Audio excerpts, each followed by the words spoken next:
राजनपुर नाम के जंगल में एक टूनी चिड़िया रहती थी। टूनी चिड़िया के साथ एक मीनू चिड़िया और टुनटुन कबूतर भी रहते थे। वो दोनों अभी बहुत छोटे थे। उनके माँ बाप की मृत्यु हो गई थी। प्यारे बच्चों, हमारा घर बहुत कमजोर हो गया है। मुझे लगता है कि अब हमें नया घर बना लेना चाहिए। कहीं ऐसा ना हो कि हमारा घर टूट जाए और हम नीचे गिर जाएं। अरे हाँ टूनी आंटी, मुझे भी यही लगता है। अब हमें नया घर बना लेना चाहिए। चलो जाकर जंगल में कोई नया पेड़ तलाश करें। तभी वो तीनों जंगल में कोई अच्छा सा पेड़ तलाश करने के लिए चले जाते हैं। तभी उनको एक जगह 3 पेड़ नजर आते हैं। उनमें से एक पेड़ के ऊपर आम लगे हुए थे, दूसरे पेड़ पर सेब लगे थे और तीसरा पेड़ सूखा हुआ था। टूनी आंटी, मैं इस आम के पेड़ के ऊपर रहूंगा। और मैं सेब के पेड़ पर रहूंगी। अरे इस तरह तो मेरे पास सिर्फ सूखा हुआ पेड़ बचेगा। हम लोग ऐसा करते हैं कि तीनों एक ही पेड़ के ऊपर घर बना लेते हैं। पहले भी तो हम तीनों इकट्ठे ही रहते थे। अरे नहीं, हमें पता है आप हमारे साथ क्यों रहना चाहती हैं। क्योंकि हमारे पेड़ों के ऊपर फल लगे हैं और आपका पेड़ सूखा हुआ है। हम लोग आपके साथ नहीं रहेंगे। आपको सूखे हुए पेड़ के ऊपर ही रहना पड़ेगा। इस तरह वो तीनों अपने अपने पेड़ के ऊपर चले जाते हैं और टूनी चिड़िया रोज अपने सूखे हुए पेड़ को पानी देती और वो दोनों टूनी चिड़िया का मजाक उड़ाते। अरे देखो तो जरा इस पागल चिड़िया को, भला सूखे हुए पेड़ को कौन पानी देता है।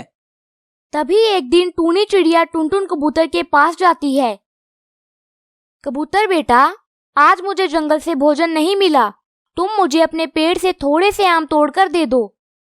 अरे नहीं टूनी आंटी, मैं आपको आम नहीं दे सकता। ये आम मेरे हैं। आप जाकर जंगल से अपना भोजन तलाश करें। अरे बेटा, तुम मीनू चिड़िया को तो टोकरी भरकर आम देते हो। अरे वो तो मुझे उसके बदले में सेब की एक टोकरी देती है। भला आप मुझे क्या दोगी? आपका पेड़ तो सूखा हुआ है। चली जाओ यहाँ से, मैं आपको आम नहीं दूंगा। टूनी चिड़िया निराश होकर वहां से चली जाती है। कुछ दिन बाद टूनी चिड़िया का पेड़ हरा भरा हो जाता है और उसके ऊपर हीरे जवाहरात लग जाते हैं। तभी मीनू चिड़िया और टुनटुन कबूतर टूनी चिड़िया के पास जाते हैं। टूनी आंटी, भला ये कैसे हो सकता है? एक सूखे हुए पेड़ के ऊपर हीरे जवाहरात कैसे लग सकते हैं? कबूतर की ये बात सुनकर वो पेड़ जाग जाता है। अरे बुद्धू कबूतर, मैं एक जादुई पेड़ हूँ। टूनी चिड़िया बहुत अच्छी है। अब मेरे हीरे जवाहरात टूनी चिड़िया के हैं। वो इन हीरों को बेचकर अमीर हो जाएगी। टूनी चिड़िया उस पेड़ के ऊपर लगे हीरे जवाहरात बेचकर अमीर हो जाती है और अपने लिए एक नया घर बना लेती है। जंगल में बारिशें शुरू हो जाती हैं। उन बारिशों की वजह से टुनटुन कबूतर और मीनू चिड़िया के घर टूट जाते हैं। तभी वो दोनों टूनी चिड़िया के पास गए। टूनी आंटी, हमें माफ कर दें। हमसे बहुत बड़ी गलती हो गई। हमारे घर टूट गए हैं।